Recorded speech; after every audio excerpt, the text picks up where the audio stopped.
Babulah mengusir Portugis. Konflik antara kerajaan di Indonesia dan Persekutuan atau Kongsi Dagang Barat terjadi sejak para kongsi dagang menunjukkan kecongkakannya.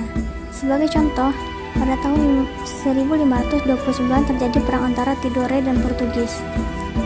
Penyebab utamanya adalah Portugis menghalang-halangi perdagangan Banda dengan Tidore. Portugis membaki junjung perahu dari Banda yang akan membeli cengkih ke Tidore. Tidore tidak terima dengan tindakan armada Portugis. Pada tahun 1570, bertempat di benteng Sao Paulo, terjadi perundingan antara Sultan dan Portugis. Pada awal perundingan, semua berjalan seperti sebuah pertemuan pada umumnya, yaitu membicarakan suatu hal penting. Pada saat itu, Sultan Hairun tidak menaruh curiga sedikit pun. Ia merasa bahwa perdamaian jauh lebih baik. Namun, pada saat perundingan berlangsung tanpa disangka-sangka, tiba-tiba Portugis menangkap Sultan Hairun dan pada saat itu juga membunuhnya. 2. Perlawanan Aceh. Tahukah kalian bahwa selain di Trante dan Tidore, perlawanan masyarakat Indonesia terhadap Portugis juga dilakukan oleh rakyat Aceh di Pulau Sumatera? Pada masa pemerintahan Sultan Iskandar Muda 1607-1639, armada Aceh telah disiapkan untuk menyerang kedudukan Portugis di Malaka. Saat itu, Aceh Sultan Hasanuddin. Tokoh ini sangat ditakuti Belanda karena ketangguhannya melawan Belanda sehingga disebut sebagai ayam jantan dari timur.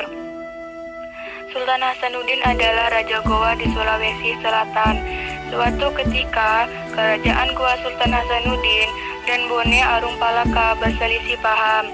Hal ini dimanfaatkan VOC dengan mengadu domba kedua kerajaan tersebut.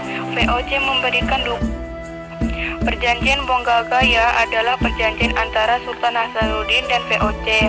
Isi dari perjanjian Bonggaya adalah Belanda memperoleh monopoli dagang rempah-rempah di Makassar. Belanda mendirikan benteng pertahanan di Makassar. Makassar harus melepaskan daerah kekuasaannya berupa daerah di luar Makassar. Serangan Mataram terhadap VOC. Mataram adalah kerajaan besar Jawa Tengah. Keberadaan VOC di Batavia sangat membahayakan Mataram. Pada awalnya, Mataram dengan Belanda dianggap menjalin hubungan baik.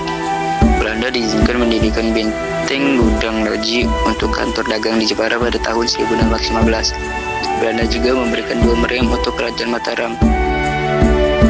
yang dilakukan oleh Mataram gagal sehingga terpaksa pasukan ditarik kembali ke Mataram tanggal 3 Desember 1628. Pada serangan tersebut, tidak kurang 1.000 prajurit Mataram gugur dalam medan pertempuran. Mataram segera mempersiapkan serangan kedua dengan pimpinan Kiai Adipati Juminah, K.A. Puger dan K.A. Purbaya.